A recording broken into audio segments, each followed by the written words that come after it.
ত্যাগ থেকে ট্যাগ, ত্যাগ থেকে ট্যাগ। আমি ইস্টবেঙ্গলের যে ফ্যানকুল রয়েছে বা ইস্টবেঙ্গলের যে সমাজ রয়েছে, সেটা একটা বিশেষ একটা বিষয় নিয়েও একটা আলোচনা করব। তো সেই আলোচনা করার পূর্বে আমি আমার বিগত দুটো অডিওর দুটো কমেন্ট নিয়ে একটু আলোচনা করব। প্রথমত আমি যে আমার আগের যে অডিওটা দিয়েছি সেখানে আমি সায়ন আর এডমান্ড নিয়ে একটু তুলনা করেছি। সেইটার উত্তরে মানে একজন কমেন্ট করেছে, আমার খুবই পরিচিত একজন, আমার চ্যাট ফোরামে কমেন্ট করেছেন যে সায়নদের সমস্যা হয়ে গেছে যে ওরা না এই পক্ষ না ওই পক্ষে, না পুরনো সিন্ডিকেটের ক্যান্ডিডেট না নতুন সিন্ডিকেটের ক্যান্ডিডেট। পুরনো সিন্ডিকেট মানে ওই যে আলভিটো নিতুর যে সিন্ডিকেট বিনো, আর নতুন সিন্ডিকেট মানে আমাদের সিংটো বাবু, আমাদের অস্কার বাবু। তাই এরা একটা মাঝখানে একটা নোম্যান্স ল্যান্ডে পড়ে গেছে। তো দেখুন, এই যে মেরিট বেসিসে যে আমাদের দেশে একটা ইভ্যালুয়েশন হয় না, এটা কিন্তু আমাদের একটা একটা সিস্টেমিক একটা প্রবলেম। যে কোনো একটা তৃতীয় বিশ্বের সমাজের একটা সমস্যা। কিন্তু এটা ওই আপনারা এসএসসি 1 নম্বর 2 নম্বর নিয়ে করছেন, কিন্তু আপনারা যদি ভেবে দেখেন এটা শুধু রাজ্য সরকার, এটা সামাজিক একটা সমস্যা। যারা কর্পোরেটে রয়েছেন, যারা হয়তো কলার উঁচিয়ে বলছেন ওই রাজ্য সরকার এটা করছে, আপনাদের কর্পোরেটে যত বড়ই কর্পোরেট হোক, বড় কর্পোরেট, সেখানে যে বেল কার্ভ থাকে, সেখানে যে রেটিংগুলো দেওয়া হয়, সেখানে মানে খুবই নোংরামি হয়। মানে এই যে সরকারি লেভেলে যে 1-2 নম্বর কম বেশি, তার থেকেও অনেক বেশি নোংরামি হয়। কে কার বউয়ের ন্যাপকিন কিনে দিচ্ছে, স্কুলের বাচ্চার কাজ করে দিচ্ছে, কে 5 মাস খাটছে বসের, সে বেশি রেটিংটা পায়। হ্যাঁ, তো এই একটু নিজেদের আশপাশটায় নিজেদের জামা প্যান্ট লন্ড্রিটাকে একটু পরিষ্কার করুন। হ্যাঁ, তাহলে যদি একটু সমাজটা শুধরোয়।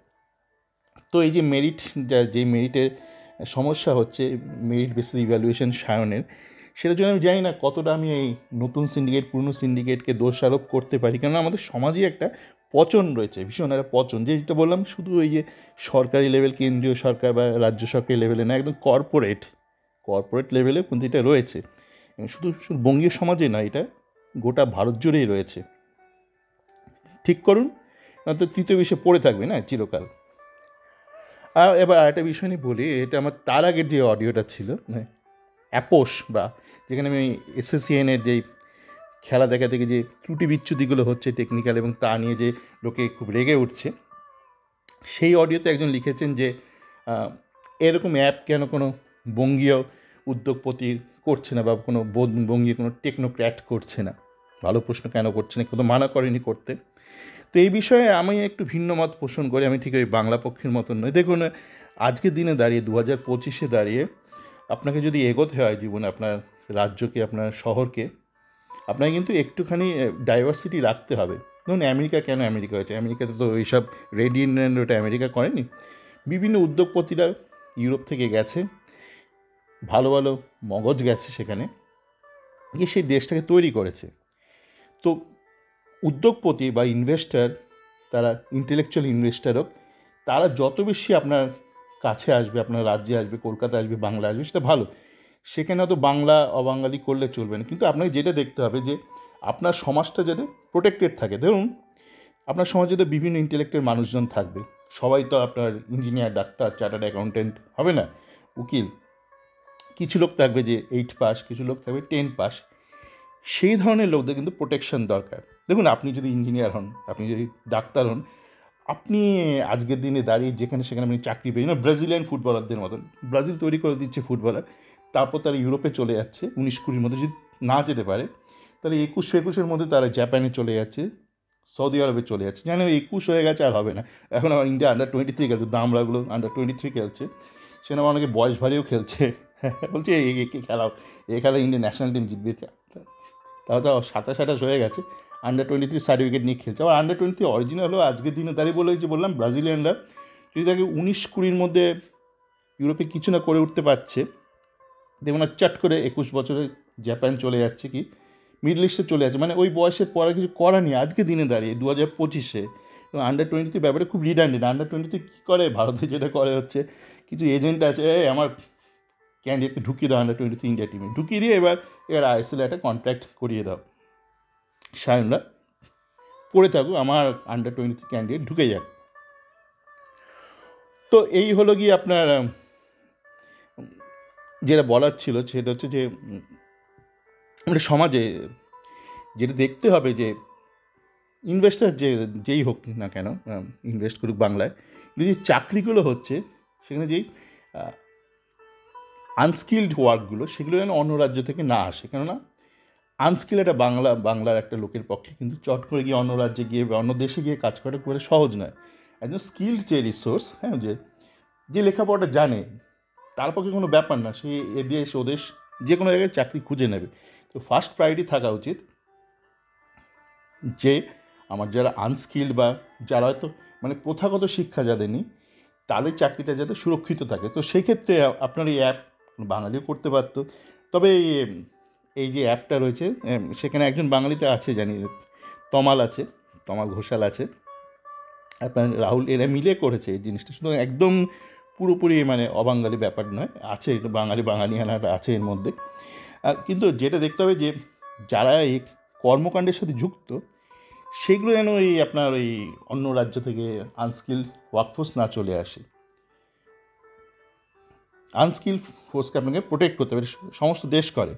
এবং যেটা আমি এইটা ফুটবলের ক্ষেত্রে আমি যেটা বলি যে ইউথ লেভেল আপনাকে প্রোটেক্ট করতে হবে, আপনার বঙ্গীয় সন্তানদেরকে আপনাকে প্রোটেক্ট করতে হবে। আপনার সিনিয়র লেভেলে আমি বলেছি না, যাকে আপনি পারুন নিয়ে আসুন, আপনি ভিভিন মোহনান থেকে শুরু করে আইমেন কেরালা থেকে ধরে আনুন, সিনিয়র লেভেলে ধরে আনুন, ভালো খেলছে। কিন্তু ওইসব খাজা মালদের একদম আন্ডার RFDL, আন্ডার-17, আন্ডার-18 যেগুলো হচ্ছে ওখানে একটা একটা চলছে, আর একটা সিন্ডিকেট চলছে, চুটিয়ে ধরে আনছে কোথা থেকে আলফাল সব ধরে আনছে আন্ডার-18 লেভেলে। এটা আবার একটা নতুন একটা চারাপোনার একটা আমদানি শুরু হয়েছে, বড় ধেড়েগুলো বন্ধ, এখন চারাপোনা লেভেলে এসব শুরু হয়েছে। যে এবার আমরা আসি যে মূল বিষয়টা নিয়ে যে অডিওটা ছিল, ত্যাগ থেকে ট্যাগ।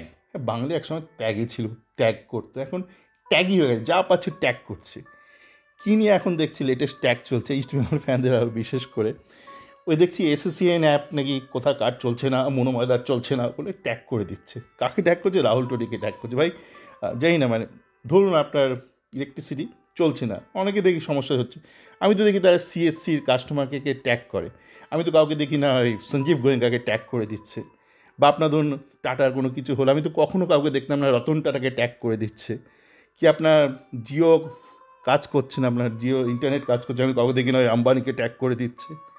বা আপনার আটাটা কিছু একটা সমস্যা হচ্ছে, বা তেলে কাচ্চিখানি কিছু হচ্ছে, আমি তো দেখি না কাউকে ইমামি লোকদের ট্যাগ করছে বা ওই আদানিদের ট্যাগ করছে। মানে হঠাৎ করে রাহুল টোডি, দেখুন রাহুল টোডি যেরকম ব্যক্তি হন না কেন, তার অ্যাপ যেরকমই হোক না কেন, আমি বলেছি না মানে কম পয়সা যেরকম হয় আর কি, আপনি 5 টাকার চা খাবেন, 10 টাকার চা খাবেন, আপনি বলছেন বিশাল বড় একটা একটা কিউরো শপের একটা একটা দারুণ একটা মাটির ভাড়া, সম্ভব না। এটা পরিষ্কার পরিচ্ছন্ন যেরকম আপনি আস্তে আস্তে জীবনে এগোন।